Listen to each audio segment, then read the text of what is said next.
Este podcast é produzido pelo Correio Brasiliense. O marketing político que vem sendo feito até aqui faliu. A gente precisa refundá-lo para um mundo que vem sendo criado pela internet e por algoritmos há 30 anos. Não adianta ficar tentando voltar para um marketing que existia antes da internet. Não só ele não existe mais, mas ele nunca mais existirá.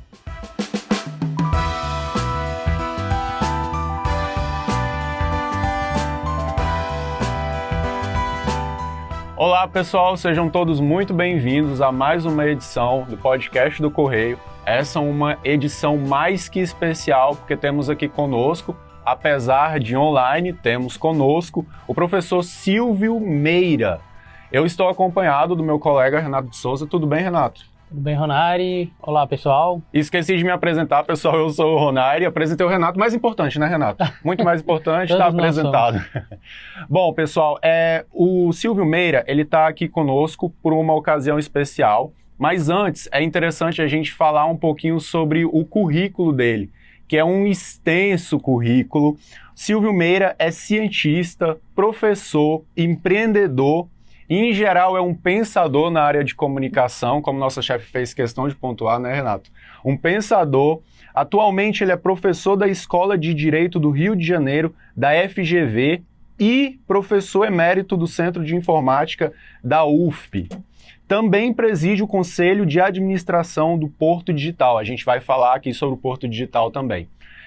Silvio, eu queria começar te perguntando sobre a ocasião especial que lhe trouxe aqui ao nosso podcast, que é o lançamento, nessa sexta-feira, dia 20 de outubro, do Manifesto do Marketing do Futuro na Política. Olha que chique, Renato.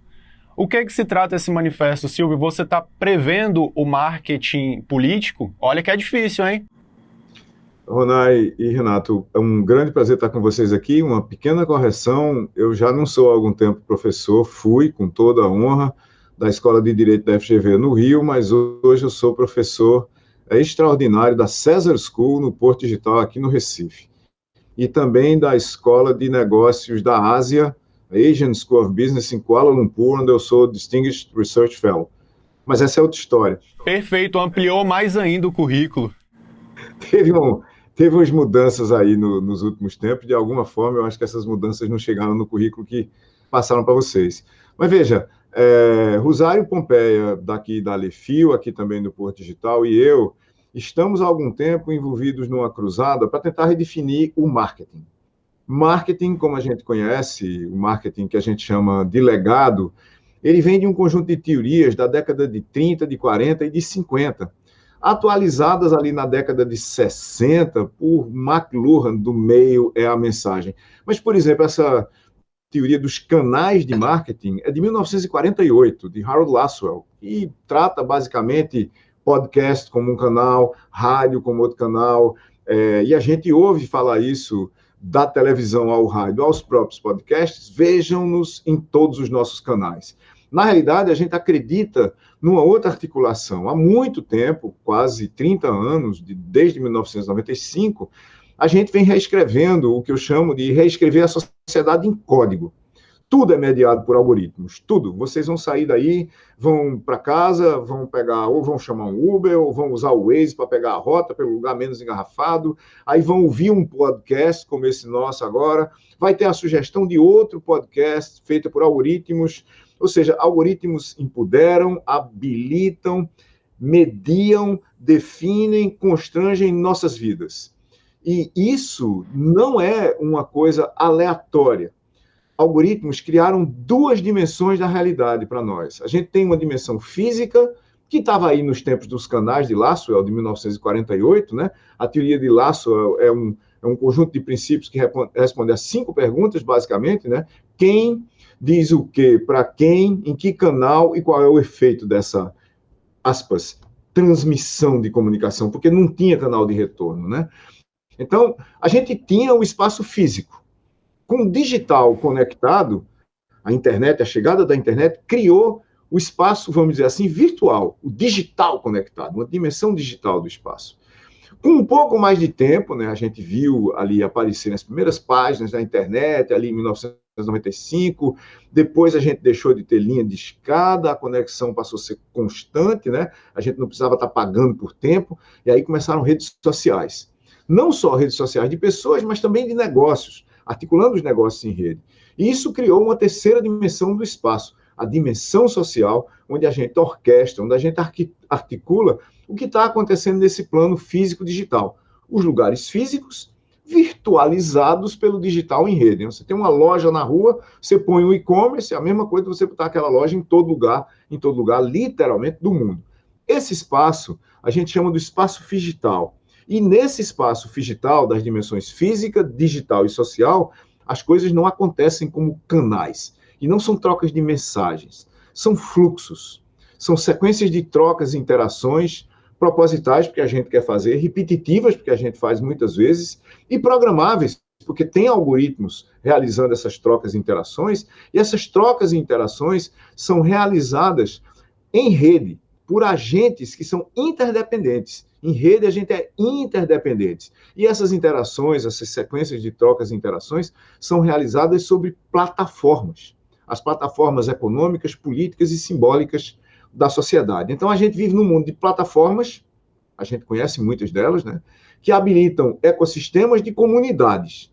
Não é possível que uma mudança tão grande nas fundações da performance socioeconômico-política do mundo ao nosso redor fosse tratada pelas mesmas teorias de marketing de 1948, atualizadas ali pela década de 60. Então, a gente propôs, em março desse ano, Rosário e eu, um manifesto chamado o Manifesto do Marketing do Futuro. Tem que refundar o marketing ao redor de plataformas, dependendo de estratégias figitais desse espaço figital, que levem em conta que tudo acontece em comunidades, em redes, em ecossistemas, que as análises dependem de dados capturados em tempo real, ou tempo quase real. Por exemplo, para você regular o discurso online, não adianta você ter uma lei que diz que não pode ter fake news. Porque o efeito de fake news, nós, jornalistas, vou me incluir na classe, né? A gente entende, nós, jornalistas, sabemos que o efeito de fake news se dá em dezenas de minutos, em horas. E o sistema legado de justiça vai levar dias para tomar a decisão de parar com aquilo, quando já não tem mais efeito. Quer dizer, quando você para a transmissão de fake news, o espalhamento em rede de fake news, nessas plataformas, por agentes interdependentes, quando você consegue parar, a parada já não tem mais efeito, porque o mal já foi causado há muito tempo. Isso tem consequências, por exemplo. Significa que a regulação do espaço figital tem que ser feita também por algoritmos. O código que regula as comunidades e as plataformas é feito de algoritmos. Na China já é assim há muito tempo. É claro que a gente não quer os limites da política e do Estado chinês no Brasil e nem em outro lugar do mundo. Mas há de se encontrar um ponto intermediário onde a gente consegue conter o espalhamento de fake news sem prejudicar a liberdade de expressão. O que é que eu estou querendo? Professor, eu queria fazer uma pergunta para o senhor. Não sei se o senhor vai concordar comigo que a gente vive em um país rico, mas de população pobre. E isso afeta, inclusive, o acesso das pessoas à internet. A gente tem muitos brasileiros que têm acesso precário a pacotes de dados. E a gente viu, por exemplo, nas últimas eleições, um fenômeno interessante, que são pessoas que têm milhões de seguidores nas redes sociais, ou centenas de milhares, que não conseguem se eleger, não conseguem votos reais. Essa precariedade de acesso à internet no Brasil pela população mais pobre, ela também tem que ser levada em consideração e ela afeta o marketing político? Veja, a precariedade do acesso através de contas especiais, que a gente passou a chamar de internet 0800, né, onde você tem um acesso precário e somente a certas redes sociais, faz com que você automaticamente crie bolhas de filtro. As pessoas não têm acesso às fontes primárias de informação. Então, eu sei qual é a conversa no Facebook sobre um determinado fato, eu ouço as versões, mas uma parcela significativa da população brasileira não pode ir à fonte primária para confirmar ou desmentir as versões. E isso causa, talvez, um dos principais problemas que o marketing do futuro da política tem que tratar. E, ao mesmo tempo, não é um problema do marketing do futuro da política somente, é um problema da política. E, consequentemente, é um problema da democracia. É um problema fundamental da democracia. Informação transparente, no ponto e no momento onde ela tem que ser tratada, é absolutamente fundamental para a gente conseguir tratar o problema de representação democrática, que leva ao que você estava dizendo. Um número significativamente grande dos seguidores de qualquer pessoa em qualquer rede social é absolutamente inativo. Nem lê, nem comenta, nem escreve nada, só existe. Então, se você for olhar o que é engajamento real para uma comunidade de 1 milhão de pessoas que segue alguém, que é candidato a vereador e só tem 2 mil votos, e não é eleito nem na cidade do Recife, por exemplo, você vai descobrir que a capacidade dessa pessoa que tem esse 1 milhão de seguidores de converter aqueles eleitores é perto de zero. Por quê? Porque esses, aspas, cidadãos que seguem aquela pessoa não estão engajados com ela. Eles estão simplesmente plantados ali. Por que não estão engajados? Porque não são parte de uma comunidade. O que é uma comunidade? É um conjunto de pessoas que literalmente, mesma origem da palavra, comunga de um certo conjunto de significados. O que são significados aqui? É basicamente o que é que a gente está tentando dizer. Esse podcast aqui roda, gira ao redor de um conjunto de significados que tem a ver com internet, com plataformas, com redes sociais, com comunidades, ecossistemas, efeitos de rede, bolhas de filtro, acesso limitado à internet e assim por diante. Nós nos entendemos e conseguimos conduzir uma conversa ao redor disso porque nós temos significados em comum. Aquele grupo de 1 milhão de pessoas não tem quase nenhum significado em comum com aquela pessoa que está sendo candidata a alguma coisa. Mas tem um outro fator. Uma coisa é o cidadão, outra coisa é o eleitor. O marketing legado, ele tenta transformar cidadão em voto, de uma forma esporádica. Vem aí uma eleição, por exemplo, para prefeitos e vereadores no ano que vem, haverá um gasto imenso de recursos, oriundo dos fundos eleitoral e partidário, para tentar fazer com que, literalmente tratadas como uma massa, e não como comunidades que têm interesses em comum, uma massa de cidadãos se converta em eleitores e os eleitores se transformem em votos para um determinado candidato ou candidata. E isso, na nossa opinião, minha e de Rosário, está completamente errado. Porque a época de se fazer uma campanha política é entre eleições. A eleição é uma coisa episódica, onde eu vou confirmar ou não a minha escolha de representação política. Ou vou ser submetido a novas candidaturas que eu nunca pensei, eu talvez nunca tivesse votado antes, e eu, de repente, vou votar numa pessoa que eu nunca votei antes. Mas entre eleições, acontece o quê com a política? Acontece o político do Instagram, que vai diretamente na direção do que você perguntou ainda agora. O político do Instagram, ele está lá falando, apresentando as obras dele, mas tudo como se fosse um canal.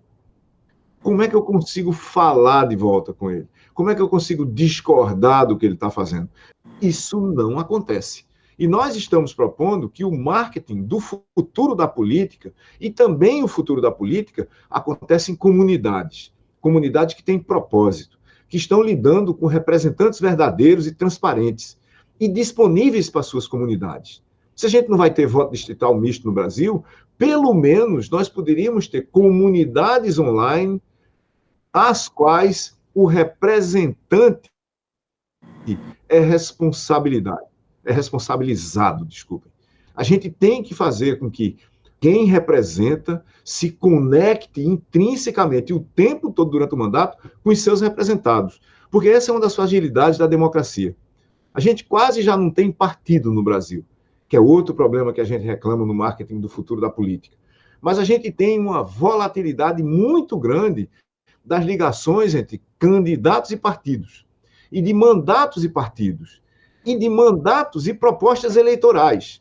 O resultado disso é uma apatia, um desinteresse do cidadão, o aumento da abstenção e a fragilização da democracia. E é isso que a gente trata no manifesto do marketing do futuro da política. Como é que a gente renova a democracia brasileira? Como é que a gente refunda em bases digitais? Como é que a gente refunda a democracia em cima de plataformas e comunidades? Porque elas permitem que os representados se articulem em comunidades e em ecossistemas de comunidades e tenham uma relação direta, contínua, de trocas e interações com os representantes. Porque se não houver, é melhor a gente acabar com a representatividade na democracia. A gente pode fazer democracia direta, com todos os seus problemas, com todas as suas dificuldades. Mas, se ninguém nos representa apropriadamente, isso é uma das coisas que a gente questiona no Manifesto do Futuro da Política, para que ter representantes? Beleza. Silvio, perfeito.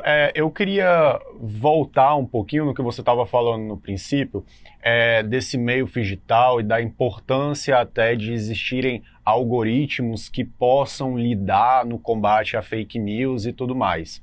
Mas, ao mesmo tempo, eu, como um leigo do assunto, fico me perguntando se talvez a gente não deva limitar algoritmos em contato muito próximo com o que a gente pensa ou fala. Não é um pouco assustador quando a gente vê coisas como o ChatGPT, que está aí até ameaçando profissões? Como que a gente pode usar o algoritmo de uma forma que ele não se torne ameaçador para as pessoas, entende? Ronai, vamos fazer a seguinte pergunta. Veja bem, vamos imaginar que vocês e eu estivéssemos no ano, sei lá, 1500 antes de Cristo.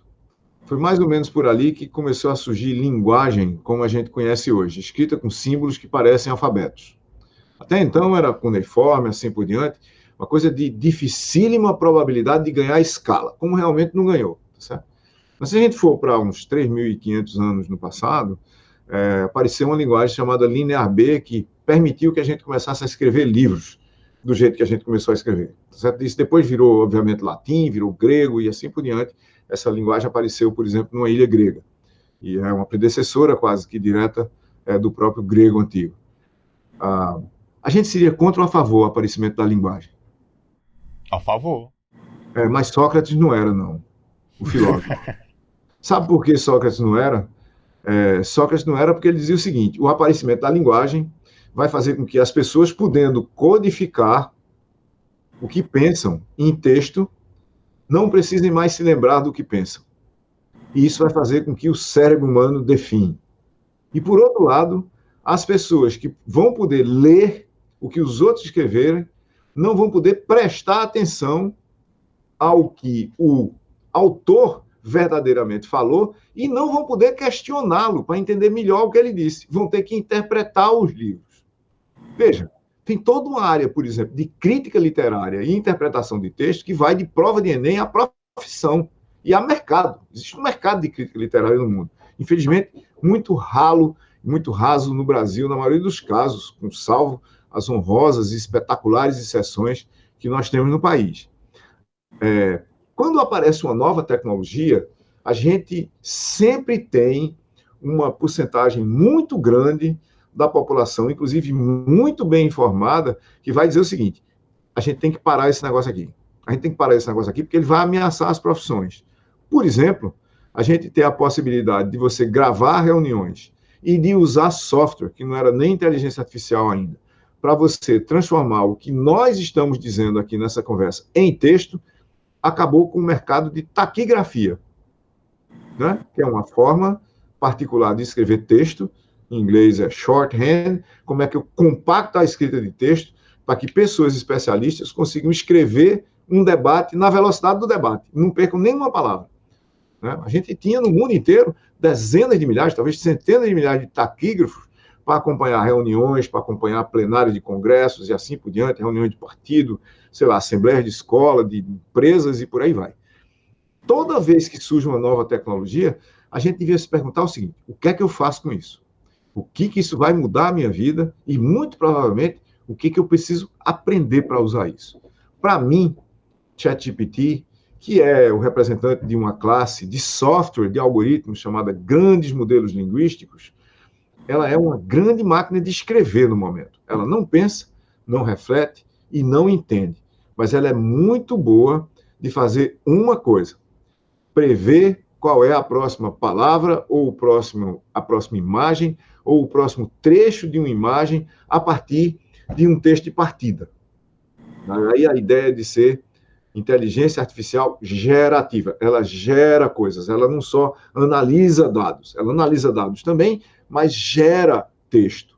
Então, se você souber perguntar, e se você estiver usando um modelo linguístico apropriado, a gente conhece ChatGPT, mas são cerca de 16 mil modelos diferentes, já existem desde 2017, quando eles começaram a ser pesquisados em laboratório. ChatGPT é apenas o primeiro que foi publicado online, tá certo? Publicado para todo mundo usar, comunidade de pesquisa e em várias outras publicações online. A gente tem acesso a milhares, 16 mil modelos, como eu disse ainda agora. Ele faz muito bem isso. E essa história de gerar texto, imagem, áudio, vídeo, assim por diante. E isso já dá para fazer o quê? Isso já dá para a gente fazer o seguinte. Por exemplo, entre nós aqui, dá para subir o Manifesto do Marketing do Futuro, que tem 30 e poucas páginas, e dizer, me dê o resumo em uma página do Manifesto do Marketing do Futuro. E se a pergunta for bem feita, não é só essa pergunta que eu estou fazendo aqui, obviamente, em segundos aparece um resumo em uma página do Manifesto do Marketing do Futuro. Né? E não deveria ser nenhuma surpresa que se você subir um texto de 500 páginas e perguntar a mesma coisa, me dê 10 pontos importantes e relevantes desse texto aqui e me diga como tratá-los na prática. E a sua prática, por exemplo, poderia ser odontologia para um texto, sei lá, de implante que você acabou de subir. E a resposta vai vir, e ela é boa o suficiente, e tão boa quanto a do humano competente, mediano naquele assunto. Professor, o senhor atua como... Só para eu acabar. Tem uma implicação para a gente. Veja, eu acabei de dizer, a resposta que vai vir desses modelos para a análise desses dois textos que eu citei aqui, vai vir, e ela é tão boa quanto a do humano mediano naquele assunto, certo? Isso vale para mim, que sou cientista da computação e código, para vocês que são jornalistas, para analistas de imagem, para quem a gente quiser. Isso tem uma coisa para a gente prestar atenção. Nós estamos à beira do ponto onde o profissional criativo mediano e todo mundo abaixo dele vai se tornar obsoleto. A barra subiu muito, e nos próximos 3 anos a gente vai ver isso acontecer, e eu não tenho a menor sombra de dúvida. Eu ia fazer uma outra pergunta, mas diante do que o senhor falou agora, não tem como eu não perguntar isso. Como que fica a economia dos países, então? A política vai ter que pensar nisso. É o caso, por exemplo, da renda básica universal, que alguns países já pensaram. A gente tem até propostas no Brasil sobre isso. O problema que a gente tem aqui é o seguinte, é a renda básica universal para quem, né? Porque esses modelos linguísticos, eles vão atacar não o varredor de rua, ou o limpador de banheiro, ou o empregado doméstico, ou o motorista de táxi. Eles atacam a profissão do jornalista, do designer, do advogado, né? Todo mundo que não esteja fazendo alguma coisa criativa, que eu espero que seja o que a gente está fazendo nesse podcast aqui, né? Vocês estão fazendo perguntas criativas que não viriam de um chatbot normal. Por enquanto, não. Todo mundo que estiver executando um algoritmo, porque veja, tem uma coisa incrível na parada aqui, as pessoas não notam, mas elas executam um algoritmo o tempo todo, no trabalho delas. O que é o algoritmo de um advogado? Alguém que está sendo processado por alguma coisa, contrata um advogado para defendê-lo. O advogado vai e procura quais são as linhas de defesa que são possíveis para aquele caso. A partir dali, ele usa um processo para escrever uma linha de defesa para aquele caso e submete a um juiz. Isso é um algoritmo. E esse algoritmo pode ser executado por um grande modelo linguístico. Então, eu acho, minha conta de padaria, isso é uma conta de padaria, não vamos usar isso como número que o Silvio Meira disse, que é o seguinte, de 50% a 90% dos advogados vai ser ameaçado por esse modelo. Da mesma forma, por exemplo, e a gente já tem de uma coisa muito mais, de uma forma muito mais analítica do que sintética, a gente já tem isso no caso de análise de imagens médicas. Já faz pelo menos mais de 10 anos que a análise de imagens médicas usando inteligência artificial tem um grau de acerto acima de 90%, e mais recentemente acima de 99%. Então, não é o caso que inteligência artificial vai substituir radiologistas, mas é o caso que radiologistas que usam inteligência artificial vão substituir os que não usam. Perfeito. Silvio, nosso tempo já está correndo aqui, mas eu queria fazer uma última reflexão, né? Talvez nem seja uma pergunta, mas nesse meio de redes sociais, política, boots, enfim. Como você acha que esse meio de internet rima com uma democracia saudável? Ou você acha que na internet prevalece mais a polarização e, em consequência, uma discussão política mais superficial? Tudo depende de como a gente usa, de como a gente se propõe a usar, de como a gente quer que a tecnologia, no caso, o conjunto de tecnologias representadas pela internet e algoritmos em geral, inclusive inteligência artificial, sirva para o propósito que a gente quer definir. A gente quer uma democracia representativa de qualidade. Se a gente quiser isso, a gente tem que ter transparência na representação, a gente tem que ter ética na política representativa e na política pública, a gente tem que ter um Estado em plataformas, a gente tem que ter uma cidadania tecnopolítica, com o cidadão tendo as capacidades básicas para saber qual é a diferença entre uma notícia que não tem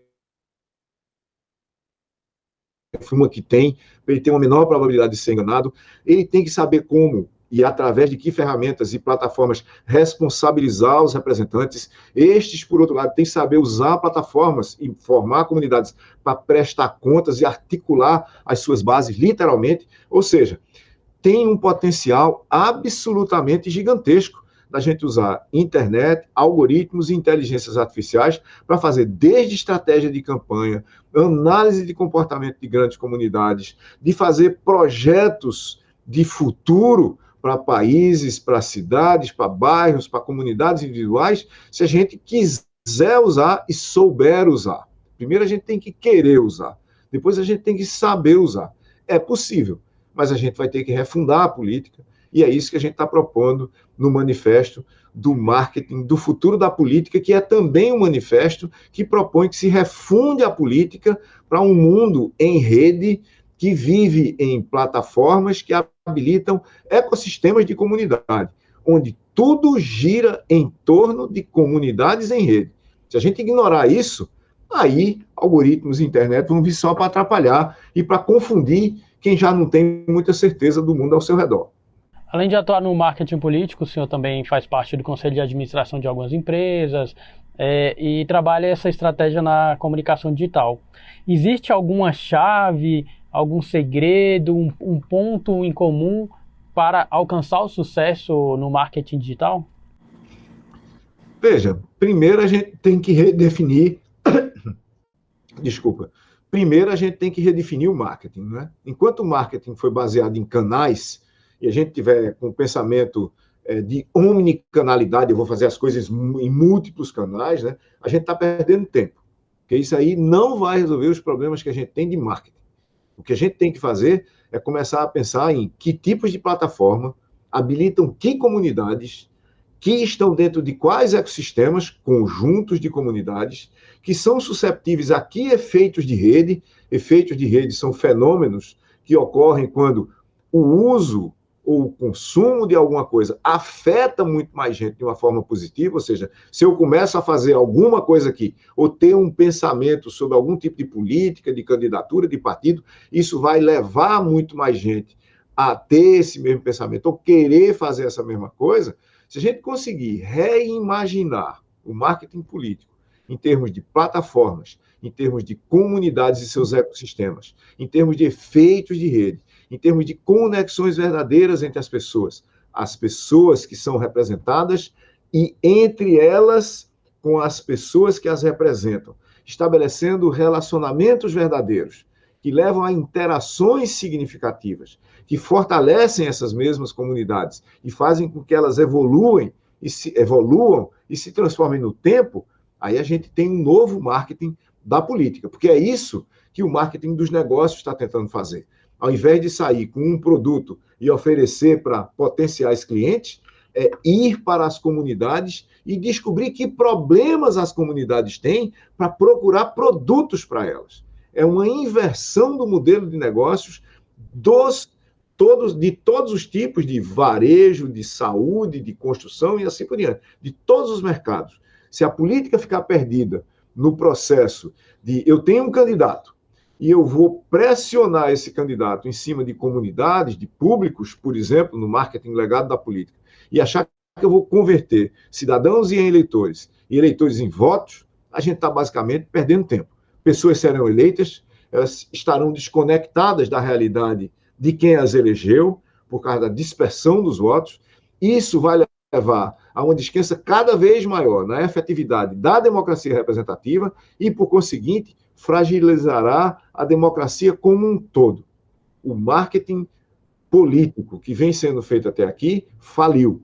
A gente precisa refundá-lo para um mundo que vem sendo criado pela internet e por algoritmos há 30 anos. Não adianta ficar tentando voltar para um marketing que existia antes da internet. Não só ele não existe mais, mas ele nunca mais existirá. Perfeito. Você acompanhou aqui esse papo todo até agora. Se você gostou do assunto, tem como você se aprofundar. Basta procurar o manifesto do Silvio, que se chama Manifesto do Marketing do Futuro da Política. Ele vai ser lançado nessa sexta-feira, dia 20 de outubro, do Silvio Meira. Basta você lê-lo, que você vai se aprofundar muito mais no assunto. Eu queria muito agradecer, primeiro, o meu companheiro de bancada, Renato. Uma coisa, Rona, só para interferir, claro. O manifesto não é do Silvio Meira, é da Rosário Pompeia e do Silvio Meira. Perfeito. Ele estará na sexta-feira no site marketingdofuturo.org. Marketingdofuturo.org, então. E a outra autora, perdão? Rosário Pompeia. Rosário Pompeia, perfeito. Então aí uma parceria, ou a discussão vai ser muito maior. Silvio, eu queria muito agradecer pelo seu tempo, pelo seu papo com a gente. Óbvio que é um assunto muito complexo e a gente não tem todas as respostas, mas a gente gosta de deixar aí as reflexões para quem quiser, para quem gosta do assunto. Obrigado, professor, pela participação. Obrigado a todo mundo que está acompanhando aí o podcast. Até a próxima, pessoal. Tchau, tchau.